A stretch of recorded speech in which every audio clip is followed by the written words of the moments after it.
Hey Statesmen Nation, welcome back to another episode of the Statesmen Coaches Show. My name is Grant Ferris. I'm the Associate Athletic Director here at William Penn. I'm excited to get the show started, but before we do, let's talk about the schedule for this weekend. On the road this Saturday, men's and women's soccer will be playing Mount Mercy, and our football team will be on the road at Graceland. Our Shotgun Sports team will be hosting their first ever home event here in Oskaloosa this Friday and Saturday at the Mahaska County Isaac Walton League. And women's volleyball is at home this Saturday at 2 p.m. against Culver Stockton Independent Activity Center. Now let's hear from the coaches. Let's welcome our first coach of the night, head coach Mark Benavidez, men's football. Grant, thanks for having me here. Let's get right into it, Coach. Last week being a bye week, what did you guys utilize the time for, and what are some areas you focused on? Yeah, we're very fortunate for our schedule having 2 bye weeks kind of plugged in, and a big thing, obviously, just getting healthy, putting yourself in a spot where those guys that are banged up, kind of take a little bit less reps. But also instill, the base things in the program that you want to work on, fundamentals, tackling, blocking. And so bye week's a big thing is to understand if I don't have an opponent coming up this Saturday, I've got to worry about ourselves and correcting some of those mistakes we might have had earlier in the season. Awesome. Let's talk a little bit about Graceland. How do you think we match up against them, and what are some keys to the game? Yeah, it's going to be interesting. We lost them by, I believe, 8 points a year ago.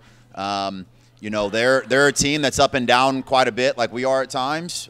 They've got some of the best players in the country, and when they're rolling, they're rolling. At the same time, last week they played a mid-AM team and struggled at times and ended up losing. Right now they're 2-2. And so a big thing for us, making sure we're keeping our composure, making sure we're doing what we're supposed to do, and just simply execute and do our job. Like I said, they've got some very, very talented football players. One of the best players in the country at receiver. I believe he's got 12 touchdowns already in 4 games. And, obviously that's big for us. On top of that, in terms of just big matchups or points of emphasis, we can't turn the ball over. We want to win the turnover battle, and that's going to be big for us is, doing whatever we can to force them to make some mistakes. We got to win in the trenches. We can't just be one-dimensional. And, looking back at some of those last couple games, playing a top 15 team in Benedictine, another top 18 team in Baker, it's hard to win in the trenches against some of those teams, and that's going to be big for us moving forward. And then outside of those 2 things, again, simply keeping our composure, making sure we're not having mental breakdowns or having big mistakes when some adversity might potentially hit. Gotcha. Yeah, you talk about composure and some up and downs in the season. How do you go about instilling those values within your program and kind of push forward the rest of the year? Yeah, going into the season, we knew it's going to be a very tough start. I think we're the only Hart North team that had 2 of the 3 conference champions from the South playing at this point. And so, going into, it's going to be a challenge beginning of the year. And fortunately / unfortunately, we've got a lot of young freshmen that are contributing for us. And so we just got to make sure these guys understand you got to take it day by day, what's important now, make sure these guys are understanding that, one game doesn't dictate who you are as a person and who you are as a program. And it's important for us as coaches, making sure we're still coaching our guys up regardless of how fast or slow a start we had so far this year. Gotcha. Last one for you here, Coach. Your team sits at 1-2 coming out of the bye. What are some of those matchups that you're looking forward to the rest of the year? Yeah, again, a lot of young guys. Want to make sure those guys are simply executing, getting the job done. Week 1 against William Woods had a bunch of young players play, and obviously we kind of outmatched them just from a personnel standpoint. And then going against a Benedictine team, a Baker team, some of these guys to an extent kind of got baptized early on and welcome to college football moment going against some really good football teams. And so right now, just want to see constant improvement, want to see guys competing. We've had a very fired up, enthusiastic couple weeks of practice, and so now we're in a spot where our guys are going out there competing and just want to see us go out there, compete, win some football games. Awesome. Well, thanks for joining us again, Coach, and next game Saturday at 1 p.m. against Graceland. All right, let's welcome our next head coach, men's and women's cross-country coach, Caleb Drake. Thank you.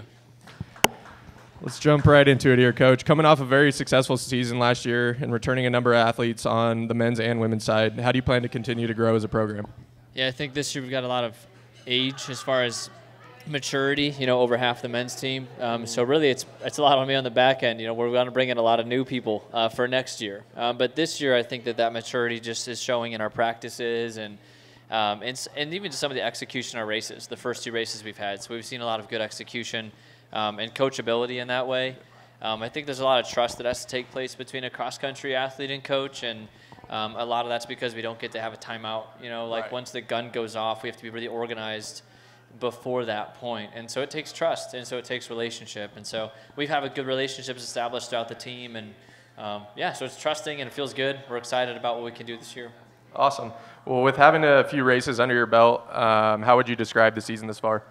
I think we're not really putting too much weight on any race. You know, one of the things we talked about specifically on the men's side of things is we have one race we want to win this year. And so everything we do up to that point is just a practice, if you will, for those things. So we've had different things we worked on in our first race and then different things in our second race we specifically wanted to do. And hopefully as we work on each individual thing throughout the different races, we'll put together a full one at some point in the year. Awesome. When you look at cross country, it's kind of a unique sport. There's a lot of different things that go into that. And can you kind of dive into what that process looks like on the men's and women's side and kind of what all of that entails? The holistic view of cross country.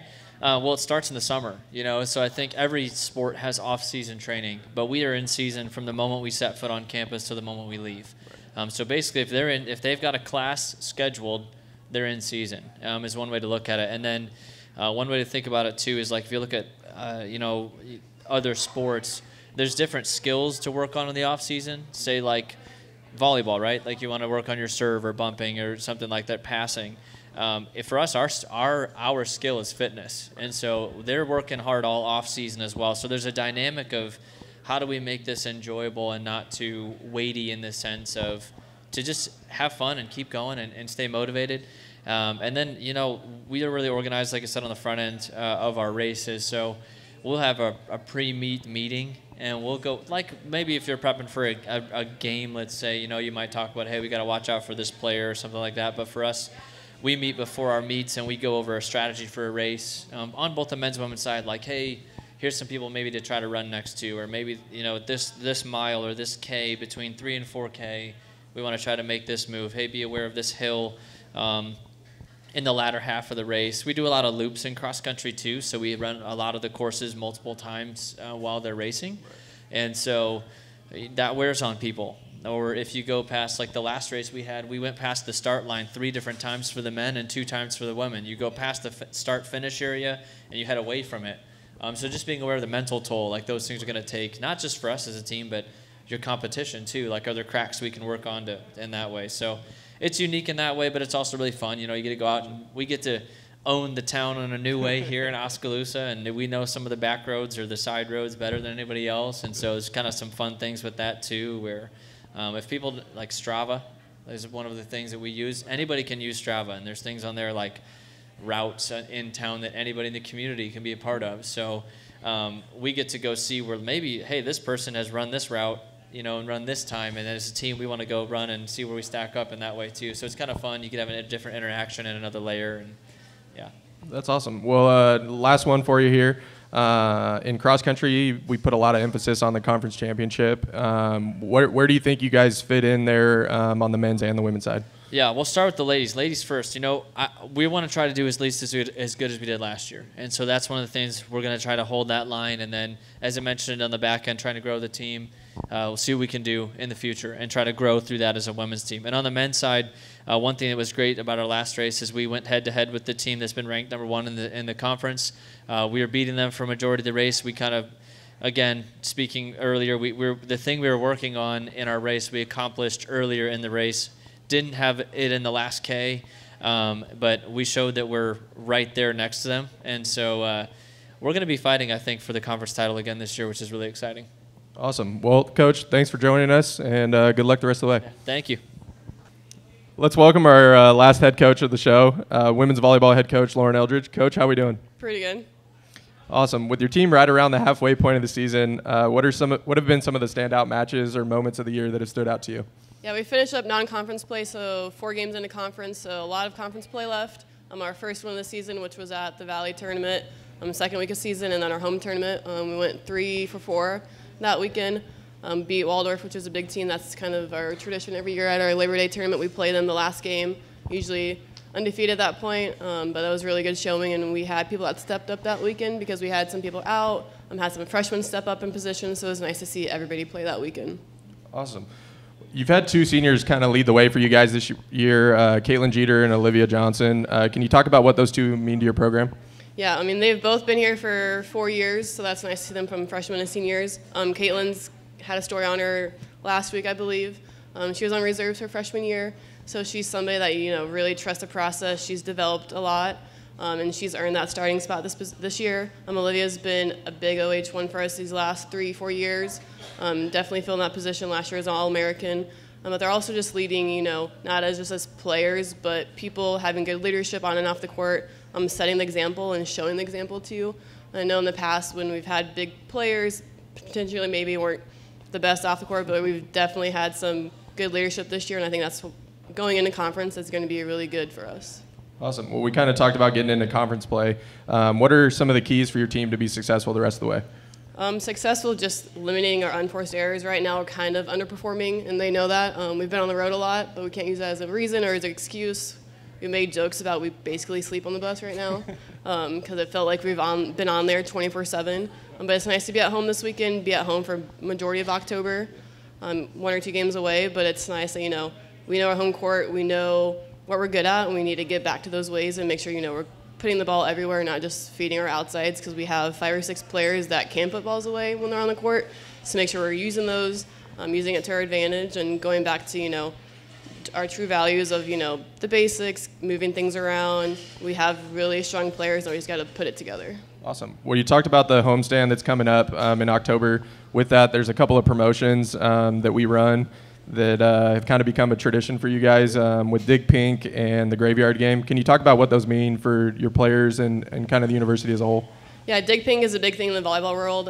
Every October, for breast cancer awareness, we actually have a pink shirt this year that helps with it, so it just kind of brings more awareness to breast cancer that month. The Graveyard Game, this is our 2nd annual one against Graceland this year. I'm super excited for that.